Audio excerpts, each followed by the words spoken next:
welcome to the show! Ako ngayon ang makakasama niyo sa araw na to. I am Christian Pascual at andito tayo ngayon sa P2P para alamin kung ano ba ang opinyon at pananaw ng mga scholar ng bayan tungkol sa programang K-12. Ano, tara? Tara!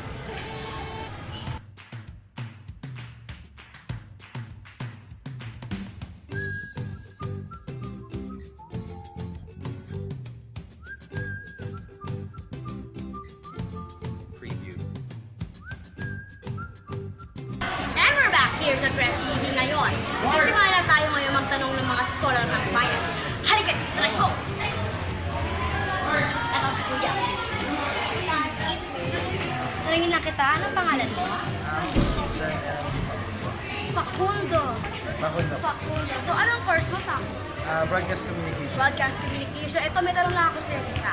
Ano ba ang pananaw ng isang scholar ng bayan tungkol sa programa ng gobyerno ng K-12? Para po sa akin, K-12 po, makakatulong sa kung handa po tayo.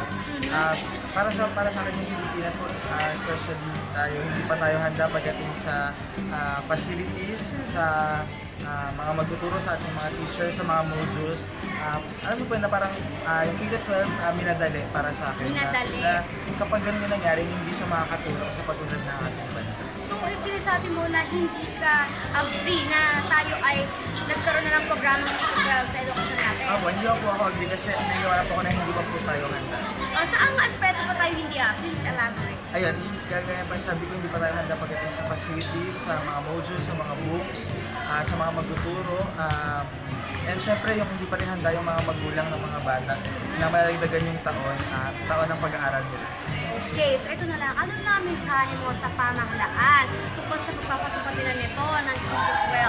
Ang mensahe ko sa pamahalaan natin, sa ating pamahalaan, siguro, naniniwala ko na makakatulong yung K-12 sa ating mga Pilipino, pero sana siguraduhin natin na handa tayo, handa yung bawat isa, handa yung facilities, handa yung mga estudyante sa pagtanggap, lalo na't bago itong sistemang pinapakilala sa atin.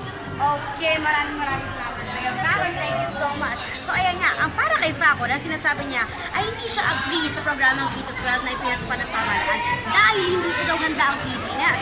Nako ha, ewan ko, medyo tama nga naman. Pero tingnan natin yung kung ano ba masabi ng ibang Pilipinan dito, okay?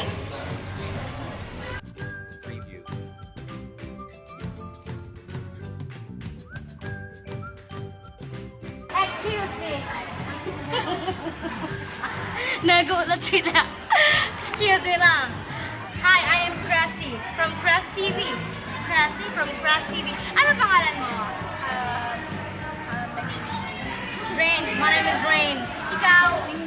Si Rain at si Ningning. Ito bilang mga scholar ng bayan. Para sa inyo muna, may tanong muna ako. Para kay Rain muna.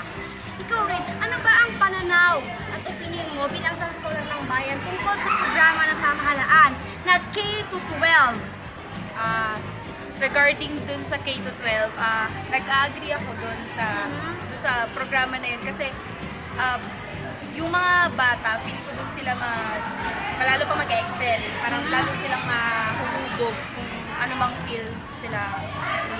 Ikaw ba, bilang hindi mo naman naabutan ng programang K-12, kung ikaw ay nasa kalagayan ng batang aabutan yung programang iyon, anong mararamdaman mo bilang ano ba yan, dagdag na taon? Magiging masaya ka ba o hindi?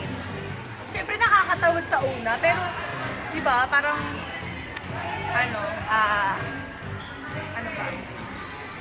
Parang doon nga sila more experience. Lalo Kumbaga ay talaga para sa kanila naman yun, so dapat ay maging grateful sila. kahit nakakatamad.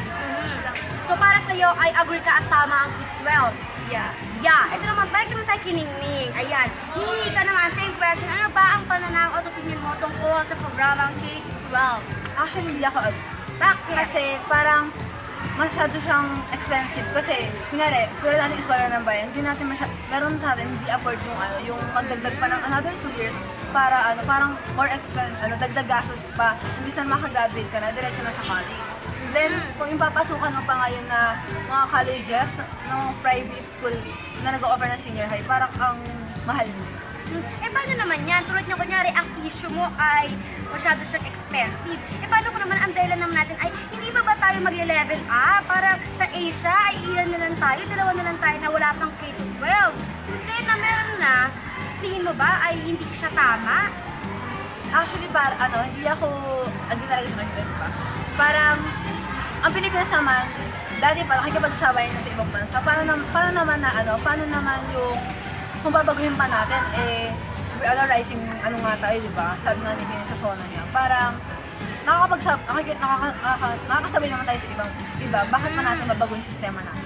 So, ang sinasabing nga ni Ningning ay kahit kung hindi pa man din napapatupad ang K-12 ay globally competitive naman daw ang Pilipinas pagdating sa education. Ako talaga ba ha? Ewan ko na lang, ikaw naman sabi niya. So ayun lang, maraming salamat Ningning at Rain. Kontento naman ako sa mga sagot niyo. Bye! Let us go now to the next people.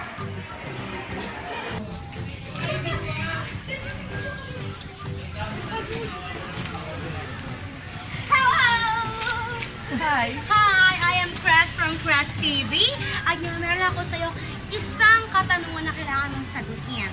Baka mahirap yan. Sige. 2 plus 2. 1? Charay nga. Matalino tong batang to. Kaka PUP 2 plus 2 equals 1. Very nice. Okay, so ang tanong ko sa iyo ngayon, bilang isang scholar ng bayan, ano ba ang pananaw mo tungkol sa programa ng pamahalaan ng K-12? Okay.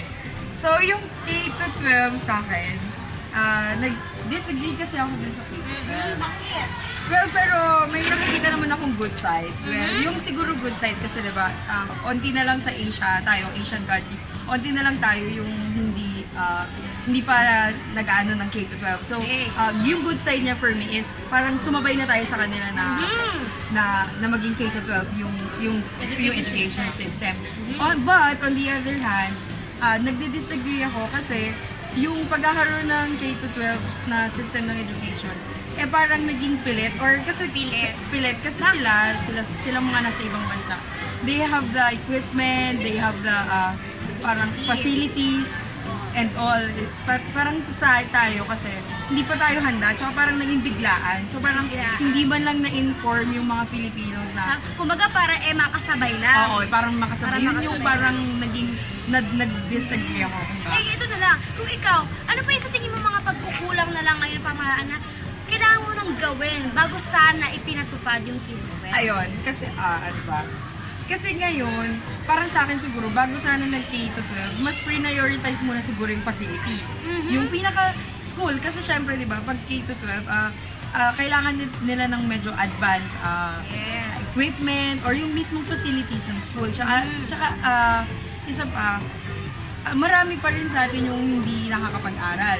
Lalo na dun sa mga medyo malalayo, remote areas. So sana, mas binigyan muna ng pansin ng government yung mga yon bago tayo nag-come up, more higher or higher education. Ito, bilang hindi mo naabutan yung K-12, no? Since nakapasa na tayo, graduating na. Malapit ka na doon. Kunyari ikaw, estudyante ka, high school ka, maaabutan mo yung K-12. Ano yung mararamdaman mo? May excite ka ba? Matutuwa ka ba? O hindi ka masaya? Ako kasi, siguro ako, kasi syempre, nasanay ako na after ko mag-high school, College na. merong college.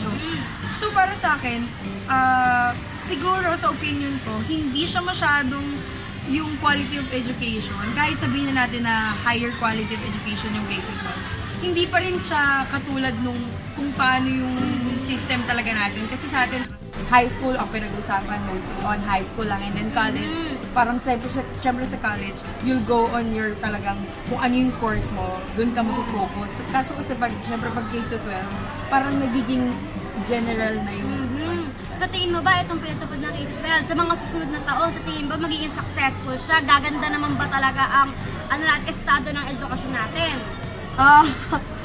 Just a guess.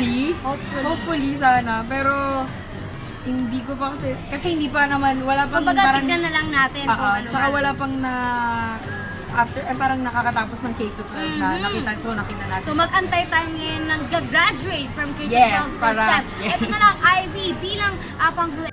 ko lang, parang wala namang harm or wala naman sanang mali dun sa pagpapatupad ng K-12. Pero sana, mas binigyang prioridad o priority muna nung government natin yung ibang mas importanteng bagay kesa yung pagpapatupad ng higher education. Kasi yun nga, gaya ng sabi ko kanina, hindi pa tayo handa. So sana, yung mga mas importanteng bagay ay ayusin. Alright, thank you so much, Ivy. Maraming salamat. Thank you. So ayan nga, para kay Ivy, sinasabi niya na hindi pa din handa ang Pilipinas sa pagkakaroon ng K-12 at ayon sa kanya, kailangan muna natin na maging handa dahil parang pilit umano ang pagpapatupad nito. Ngayon, para sa kanya din, sinasabi niya na tingnan na muna natin kung ano ba magiging outcome ng K-12 pagka meron na nakagraduate ng K-12. Ayan, so narinig natin ang ilang mga opinion at pananaw ng ating scholar ng bayan mula sa PUP tungkol sa programang K-12.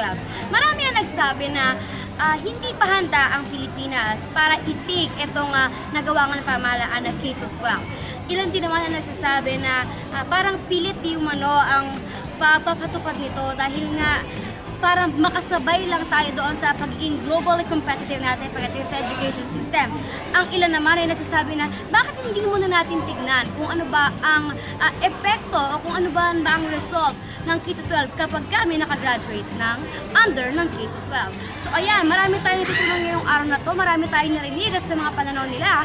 So sana meron din kami naiwan sa inyo na madadala nyo at maiisip nyo sa mga susunod pa na panahon. So, I am your host for today. I am Presia Pascual mula sa Press TV.